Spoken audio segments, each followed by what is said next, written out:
پیغمبر کی اطاعت۔ جب یہ معلوم ہو جائے کہ فلاں شخص خدا کا سچا پیغمبر ہے تو اس کی بات ماننا، اس کی اطاعت کرنا اور اس کے طریقے کی پیروی کرنا ضروری ہے۔ یہ بات بالکل خلاف عقل ہے کہ آپ ایک شخص کو پیغمبر تسلیم کرتے ہو اور پھر اس کی بات نہ مانو۔ اس لیے کہ پیغمبر تسلیم کر لینے کے معنی یہ ہے کہ آپ نے مان لیا کہ جو کچھ وہ کہہ رہا ہے خدا کی طرف سے کہہ رہا ہے اور جو کچھ کر رہا ہے خدا کی مرضی کے مطابق کر رہا ہے۔ اب آپ جو کچھ اس کے خلاف کہو گے یا کرو گے وہ خدا کے خلاف ہوگا، اور جو بات خدا کے خلاف ہو وہ کبھی حق نہیں ہو سکتی۔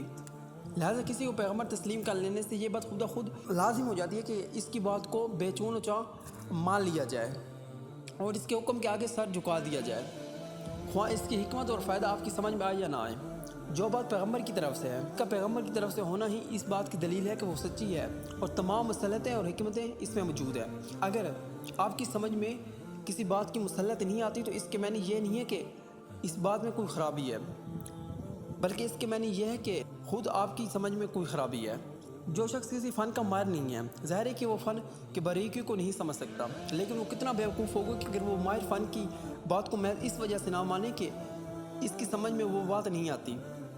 دیکھو، دنیا کے ہر کام میں اس کے ماہر کی ضرورت ہوتی ہے اور ماہر کی طرف رجوع کرنے کے بعد اس پر پورا بھروسہ کیا جاتا ہے۔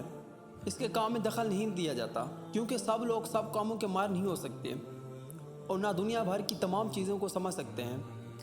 آپ کو اپنی تمام عقل اور ہوشیاری سے اس بات میں صرف کرنی چاہیے کہ ایک بہترین ماہر فن کی تلاش کرو۔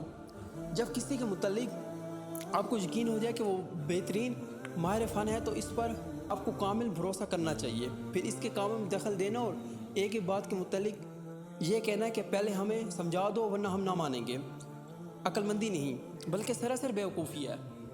کسی وکیل کو مقدمہ سپرد کرنے کے بعد آپ ایسی حرکتیں کرو گے تو وہ آپ کو دفتر سے نکال دے گا۔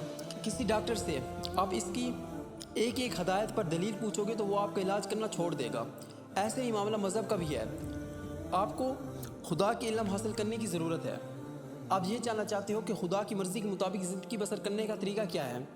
آپ کے پاس خود ان چیزوں کے معلوم کرنے کا کوئی ذریعہ نہیں ہے۔ اب آپ کا فرض یہ ہے کہ خدا کے سچے پیغمبر کی تلاش کرو۔